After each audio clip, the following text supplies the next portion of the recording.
Terima kasih, Datuk Speaker. Berlanjutan dengan apa yang Berhormat Arau berkata mengenai skim insurans, saya pun bersependapat dengan beliau dan menyuruh bahawa Bank Negara patut mengadakan perbincangan dengan semua stakeholders dalam perkara ini sebelum satu keputusan dibuat. Yang lebih mustahak, Datuk Yang Dipertua, adalah Akta 1984 di mana telah menukar Civil Law Act, di mana hak pampasan untuk kes-kes kemalangan sangat telah dilimitkan dan ada di antaranya untuk kematian jika lebih dari 18 umur dan belum kahwin hanya boleh mendapat RM10,000 dan jika dia tidak ada pendapatan langsung. Dan ini adalah satu perkara yang telah dihadkan pada tahun 1984 dan perlu satu pemikiran yang baru dalam hal ini. Dan juga berkaitan dengan Civil Law Act adalah di mana sekarang hanya seorang yang dikatakan kehilangan pendapatan hanya dihadkan kepada 55 umur, walhal retirement age untuk kerajaan, kaki tangan kerajaan sekarang 58 tahun.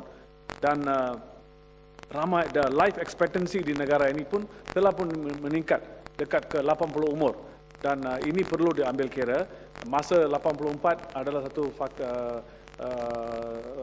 masa yang beza dan kerajaan saya telah bangkitkan, saya lagi ingat saya telah bangkitkan spesifik mengenai hal ini pada tahun 1998 di Dewan yang ini dan masa itu Para Rengas Timbalan Menteri Undang-Undang telah mengatakan bahawa kerajaan akan menyiasat dan akan membuat satu keputusan yang baik tak lama lagi. Sekarang sudah lebih kurang 12 tahun selepas saya bangkitkan perkara tersebut dalam parlimen ini.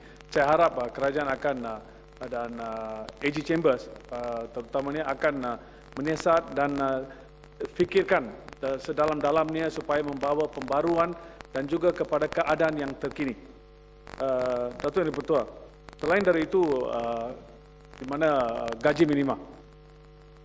Pada sesi yang dulu, Ibu Barat, boleh sedikit, Datuk,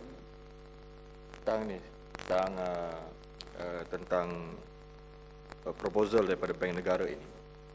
Adakah yang bermakna setuju bahawa sebagaimana GST, kerajaan tidak cermat di dalam membawa bil ini?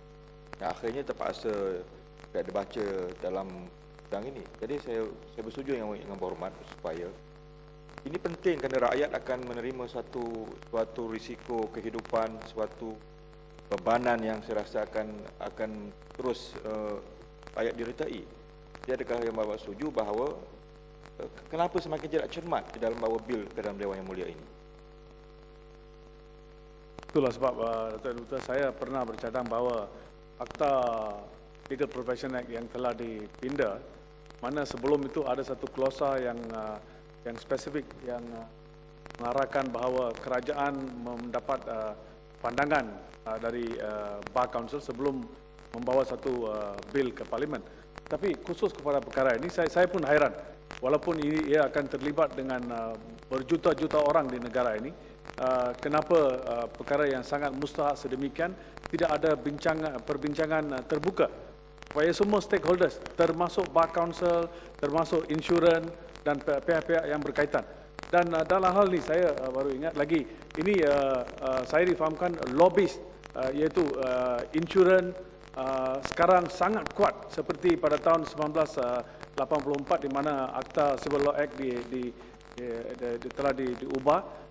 Situasi yang sama sekarang di mana ada beberapa company insurans dengan kekuatan mereka telah influence AG Chambers dan Bank Negara untuk membawa undang-undang ini. Saya harap kerajaan jangan tergesa-gesa membawa satu yang tidak baik untuk rakyat.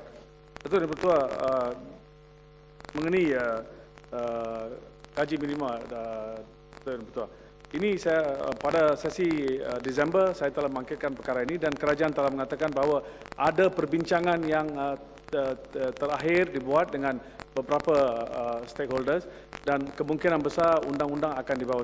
Soalan saya yang spesifik adalah bilakah ini akan dibawa supaya serentak kepada semua pekerja di negara ini. Jangan sekarang di Malaysia kita ada full employment, hanya 3.8% saja di mana menjadi penganggur di negara ini.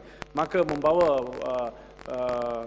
minimum wage ini adalah kebaikan kepada pekerja-pekerja dan juga ia akan memberi satu situasi di mana pekerja-pekerja yang tidak boleh ada bargaining power yang sama dengan majikan-majikan, maka minimum wage ini akan menyelesaikan perkara tersebut. Dan berkaitan dengan itu adalah retrenchment fund, di mana juga kerajaan kata the last lap of discussion dengan satu kerajaan luar negara, dan model itu mungkin akan diguna pakai di negara ini. Adakah kita sudah ada model tersebut dan bilakah ia akan diimplementasikan? Dan juga mengenai pekerja-pekerja asing, Datin Butua, dikatakan lebih dari 2.2 juta orang ada di negara ini. Baru-baru ini Amnesty International telah memberitahu bahawa terlampau banyak di antara pekerja-pekerja ini diseksa, dirogol, dan ramai di antara mereka tidak dibayar gaji. Adakah ini aduan-aduan ini betul? Dan saya sendiri berfikir bahawa pada pengetahuan saya, ini kebanyakan pekerja-pekerja asing tidak dibayar gaji, dan ramai di antara majikan bila bukan saja tidak membayar gaji, lepas itu permit mereka pun tidak di-renew, dan perkara ini selalu kerap berlaku. Apakah tindakan dapat diambil supaya pekerja-pekerja asing ini tidak dianiayakan oleh majikan? Itu yang betul.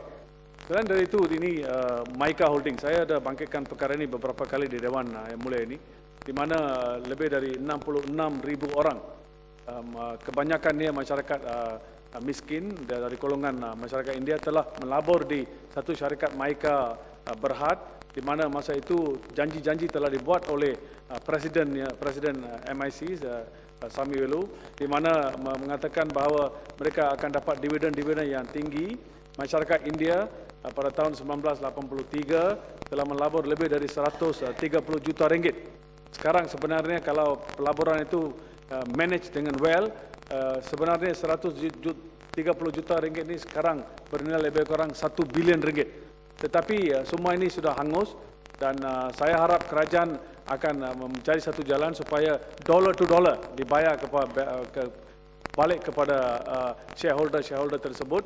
Dan saya harap kerajaan akan ambil tindakan dan tengok akaun-akaun tersebut, dan juga kenapa macam mana satu syarikat di mana ramai orang-orang miskin pendapatan rendah telah melabur, tetapi sehingga ini syarikat itu sangat tenat dalam kesusahan financial, dan ini semua dikendalikan oleh satu parti politik Barisan Nasional. Macam mana ini boleh diberi berlarutan dan tidak ada tindakan diambil? There must be a finality to this matter. Dan saya harap kerajaan akan memberi satu polisi, satu pertolongan yang baik kepada pihak-pihak yang telah melabur dalam hal ini.